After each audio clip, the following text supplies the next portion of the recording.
और आज बात सत्य और तथ्य में बात होगी जेनजी की। नेपाल में तख्ता पलट के बाद से भारत में जेनजी पर विपक्ष का खूब प्यार उमड़ रहा है। मानो पूरी विपक्ष को उम्मीद की नई किरण दिख गई हो।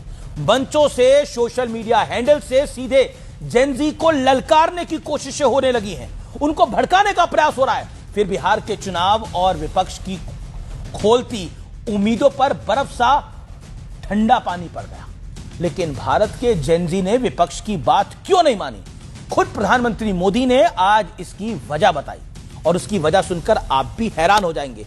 सत्य और तथ्य में आज बात होगी भारत की उस युवा पीढ़ी की जिसे जेनजी भी कहा जा सकता है। जेनजी यानी वो युवा जो 1997 से 2012 के बीच पैदा हुए हैं। ये युवाओं का वो वर्ग है जो इस वक्त या तो करियर बनाने में व्यस्त होंगे या फिर हायर स्टडीज, रिसर्च की तैयारी कर रहे होंगे। ये सत्य और तथ्य है। इसलिए हम ये कह सकते हैं कि भारत के जेनजी अपना और देश का भविष्य बनाने के लिए कड़ी मेहनत में लगे हैं। उनके पास सियासी मोहरे बनने का वक्त नहीं है।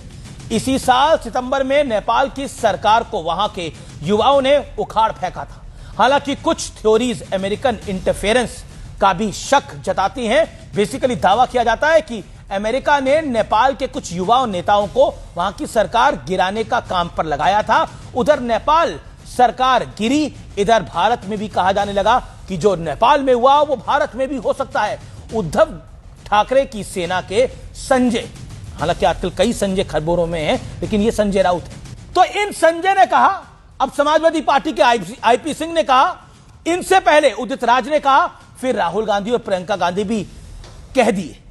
इसी बीच लद्दाख में बवाल हुआ, खूब प्रचार किया गया कि यही भारत का जेनजी है और अब यह सड़क पर उतर चुका है।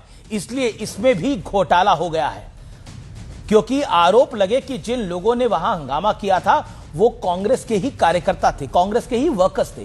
कुल मिलाकर बात यह है कि जेनजी ने भी अभी तक विपक्ष की उम्मीदों पर पानी ही फेरा है और प्रधानमंत्री मोदी ने गुरुवार को इसकी वजह भी बता दी। जरूर सुनिएगा।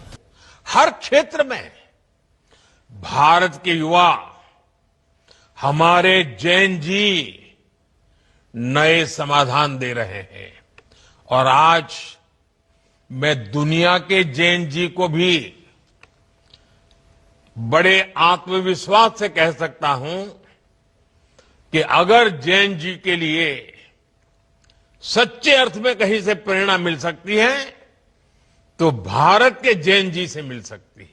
बात साफ है, भारत का यूथ नैरेटिव्स में नहीं फंसता, बल्कि दुनिया को अपने इन्वेंशंस और स्टार्टअप से इनलाइटन और एजुकेट कर रहा है। इस समय उसके पास फर्जीवाड़े में फंसने का वक्त ही नहीं है जी, क्योंकि वो अपना करियर बनाने में बिजी है और उसको पता है कि इस सरकार में उसकी सुनवाई हो रही है, क्योंकि स्टार्टअप भी मोदी लेके आए हैं, मेक इन इंडिया भी मोदी लेकर आए हैं। इसलिए उसे पता है कि आखिरकार ये शासन जो है वो उसके लिए सही है।